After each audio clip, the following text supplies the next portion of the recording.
Just a few miles from the romantic canals of Venice lies an island that Italy would rather you forget.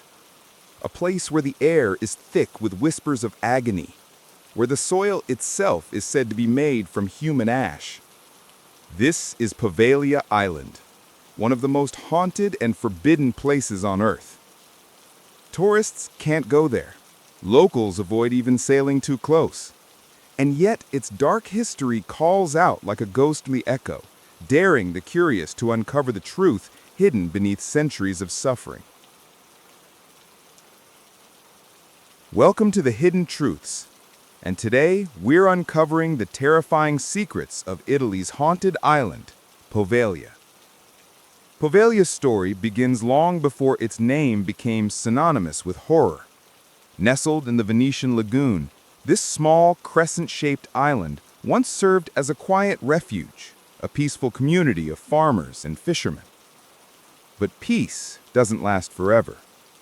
In 1348, the Black Death, the most devastating plague in human history, swept through Europe. Venice, being a trade hub, was hit hard. In desperation, the Venetian government designated Poveglia as a quarantine zone. Anyone showing signs of the plague was dragged from their homes and sent to Poveglia, never to return. The sick and dying were dumped onto the island, piled into mass graves, and when the bodies grew too many to bury, they were burned in enormous pyres that darkened the sky for days. Eyewitness accounts described the island as a sea of death. It's said that over 160,000 men, women, and children were sent there, their ashes mixing with the island's soil. Even today, archaeologists estimate that nearly half of Poveglia's soil is composed of human remains. For centuries, Poveglia was avoided, a cursed land. But in the late 1800s, humanity made the same mistake it always does. We tried to forget. In 1922, the Italian government decided to reuse the island. And so, a mental asylum was built atop the plague pits, an asylum for the mentally ill and the criminally insane. What happened inside those walls is the stuff of nightmares. Patients reported hearing screams echoing through the halls when no one was there. Others claimed to see dark figures moving in the shadows. But what truly sealed Poveglia's infamy was the story of the asylum's head doctor. He was said to be a man obsessed with experimenting on his patients, performing crude lobotomies, using primitive drills and hammers. He believed that the island's spirits could somehow cure madness, or perhaps he was simply driven mad by them himself. Locals say the doctor was eventually haunted by the very ghosts he created. Tormented by voices and visions, he climbed the tall bell tower one night and threw himself to his death. Others say he was pushed by invisible hands. When his body hit the ground, nurses claimed that a dark mist rose from his corpse, and the bell, though long rusted, rang by itself.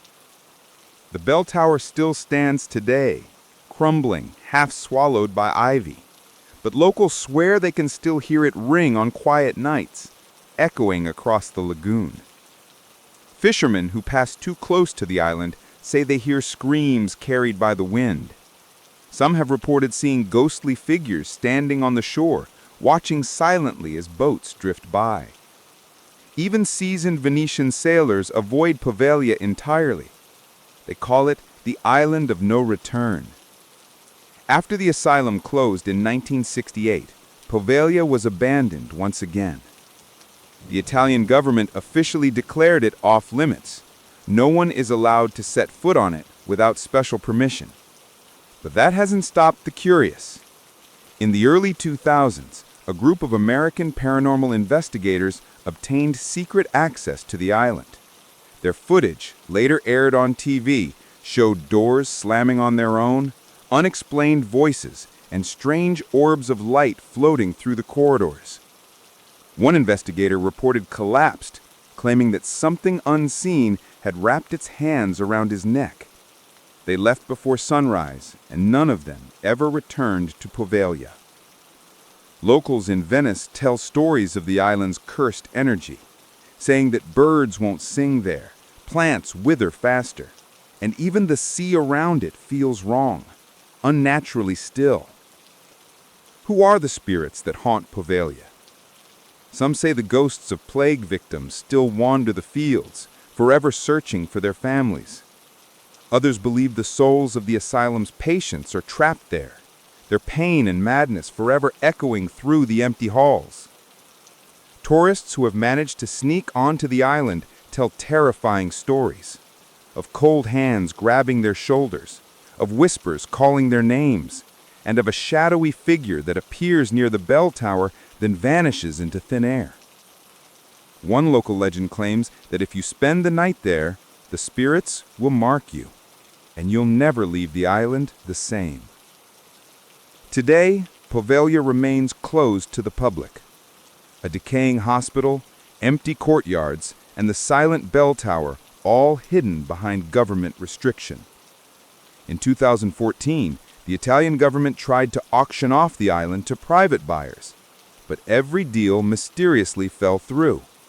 Potential investors complained of nightmares, sudden illnesses, and even hallucinations after visiting the site. It's as if the island itself refuses to be owned.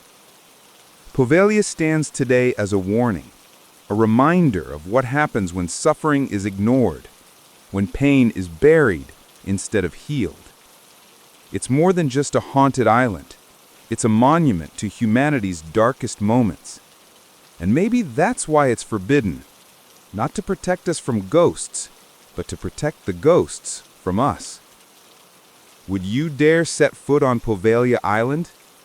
Or are some places meant to remain forgotten forever? If you enjoyed this journey into one of the world's most haunted locations, make sure to like, subscribe, and hit the bell icon, because on The Hidden Truths, we uncover the mysteries the world tries to hide.